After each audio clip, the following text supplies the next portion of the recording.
tous, aujourd'hui nouvelle présentation de camping-car, un Roller Team Chronos 267 TL, donc une gamme de produits sortis en 2022 sur porteur Ford avec boîte automatique sur ce modèle, lit central, lit de pavillon, un véhicule très vaste, on va regarder ça ensemble, petite présentation, c'est parti.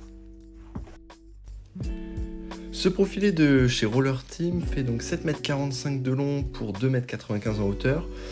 Il est équipé déjà du store extérieur, panneaux solaires, antenne hertzienne, à l'arrière donc porte 4 vélos, caméra de recul. Et au niveau du fonctionnement chauffage, on est sur un chauffage gaz. Partie soute, donc immense soute traversante avec le lit qui est réglable en hauteur, donc idéal pour venir ranger les vélos dans la soute. Dans la partie soute, on accède également à votre chauffe-eau Truma pour la vidange, très important. Le compartiment gaz, donc possibilité de mettre 2 grosses bouteilles de 13 kg. Découvrons ensemble le poste de conduite de chez Ford. Donc on retrouve les commandes au volant, donc que ce soit pour limiteur de vitesse, la gestion de l'autoradio. On va avoir aussi l'anti-patinage, un mode de conduite écologique avec la boîte automatique, ce qui n'est pas de refus. L'écran de la caméra de recul, et puis on a aussi les stores Remis sur l'avant du pare-brise. Lorsque nous entrons dans le véhicule, nous découvrons la banquette face à face au niveau du salon, avec les 2 sièges pivotants à l'avant, ce qui nous permet d'accueillir jusqu'à 6 personnes. Un Sky Dome nous permettant de créer un puits de lumière sur la partie avant. Et puis le passage qui est facilité par une table portefeuille. La partie cuisine avec les rangements, gazinière 3 feux, l'évier. Et puis de l'autre côté, on a la partie télévision avec le frigo et le panel de commande pour Truma et puis gestion du camping-car.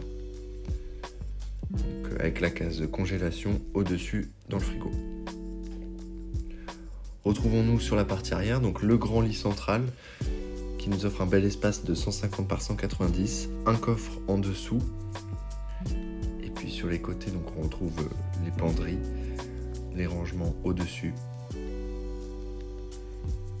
Donc ce qui est intéressant dans ce camping-car, c'est qu'on peut faire la fermeture entre salle d'eau et partie avant. Donc là, le cabinet de toilette, qui est assez spacieux. Puis de l'autre côté, nous avons la douche indépendante, très lumineuse avec 2 portes. Et puis le caillebotier en bas, ce qui nous permet de créer du passage lorsque l'on ne l'utilise pas. Et puis pour la partie couchage, on a un rideau de séparation, ce qui vient vraiment nous isoler de la partie toilette. Ce qui permet aux personnes dans la partie avant d'y accéder. Terminons par notre deuxième couchage à l'avant, le lit de pavillon, donc un lit de pavillon électrique qui va être assez spacieux également, donc vu sur le Sky Dome aussi. On y accède à l'aide de l'échelle et donc ce matelas qui est évidemment sur un sommier à latte. Donc ce qui est intéressant, c'est qu'habituellement on n'a pas le passage pour sortir du véhicule avec les lits de pavillon, mais dans ce modèle-là, ils ont pensé à faire une coupure pour qu'on puisse sortir.